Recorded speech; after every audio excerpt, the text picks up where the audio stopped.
Well, hey, buddy, it's John, retired old man. And out here in the garage, I just got through doing a few things, and we have been doing some remodeling here at the house. We're putting new tile down in the living room and kitchen, laundry room, and we're having to tear the old tile up. So I'm out here pulling nails out of baseboard and doing some other things this afternoon. Beautiful day, just absolutely beautiful day towards the end of February.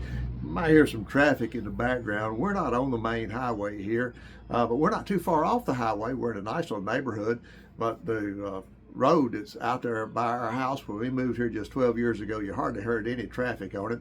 But now they built up several subdivisions around here, so we've got 24 hours, 7 day a week traffic now, it seems like. But that's good. I like to see a community growing. And where we live in, I tell people, you can't find a better place. We got good people, good churches, and good schools. What else do you need besides those three things? But the other day I was talking about my, I can remember a time. I'm 75 years old. I can remember a time 50 years ago. Now I know in the scheme of things, that's you can either look at it as not long or as three-fourths of a lifetime, depending on how one might approach it.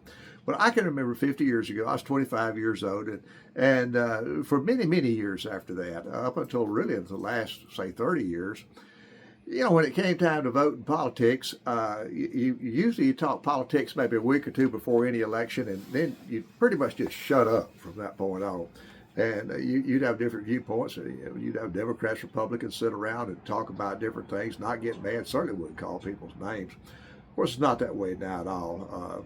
I think one of the most profound statements I heard, and I remember it from Rick Perry. Rick Perry was a governor of Texas. He became governor after George W. Bush.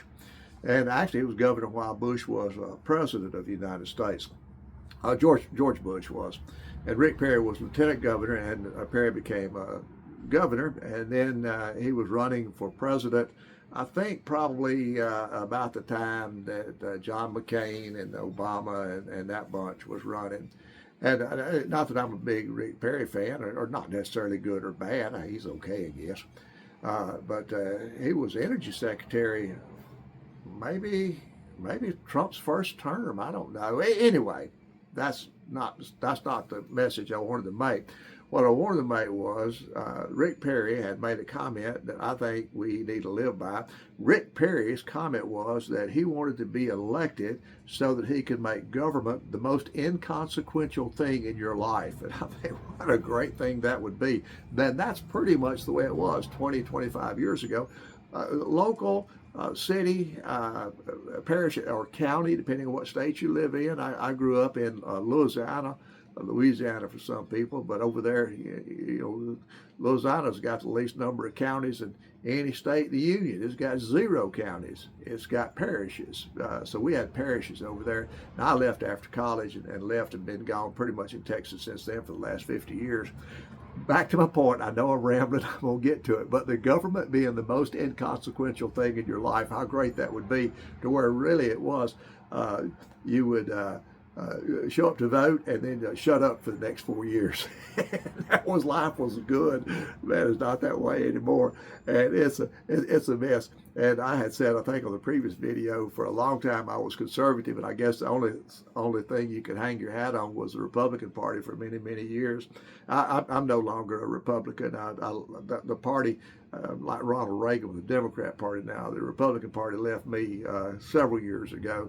I voted for some Republicans, not for the party, not voted for any Democrats. I brought myself around doing that, but I think I'd like to call myself more independent. And I'm to the point right now where if I can't vote for somebody, I don't vote against people. So that means there's several races this time in Texas. I'm just not going to vote for either one of them. They're both scoundrels.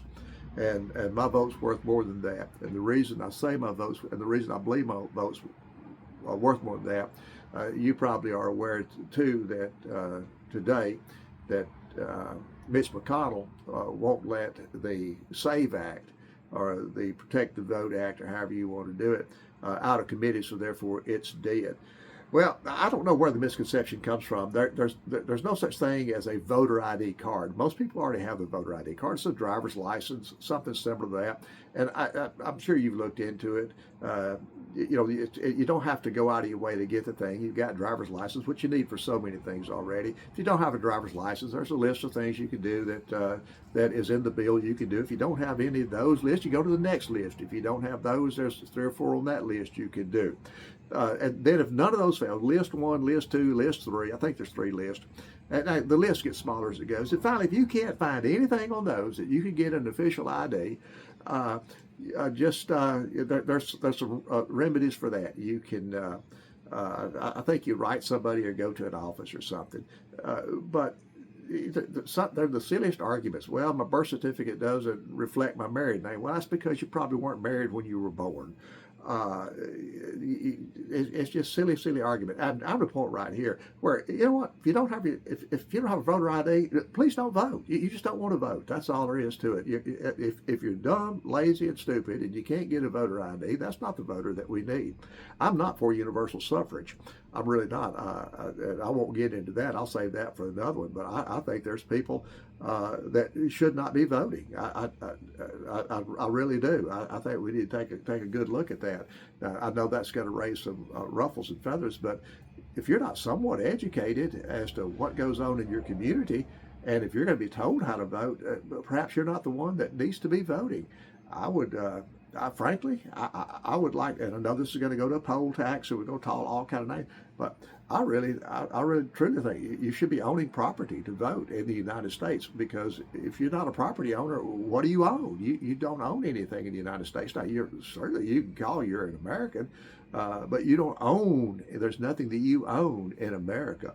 And so the idea of people who don't own property have the ability to vote for somebody else to pay a property tax, I think it's silly in itself. That's sitting down at the restaurant, and everybody else who doesn't have any money votes for the guy who does have the money to pay for the pick up the tab.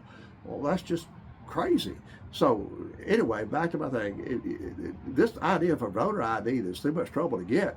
If it's too much trouble for someone to get a voter ID, as easy it is to get, all it is just a photo ID that says you're an American citizen. It's nothing special. There's no such thing as a voter ID card. I think that's maybe what's confusing about it. Simply your driver's license. How many things do you need your driver's license for today anyway? But anyway, enough about that. Mitch McConnell, that's another reason I don't call myself Republican anymore. Mitch McConnell, I think, is probably, he's 84 years old. I'm not going to get into is he capable or not, but I do recall it was just several years ago, I think in 2025, was it a senator or representative? She hadn't showed up for several votes in quite some time, and they found out she was in the nursing home. And maybe that's where some of these people. I've got 3 things that will fix, I think would go a long way on solving a lot of our issues, and maybe I'll put those on another video. This one right here, I've yabbered here for a little bit too long already, probably got a couple of feathers ruffled up. Perhaps that's okay too. But just think about where we are in our country, to where if your life is wrapped up in politics, we're in pretty bad shape. Let's go back 20 years ago, where politics and government really is the least the most inconsequential thing in your life.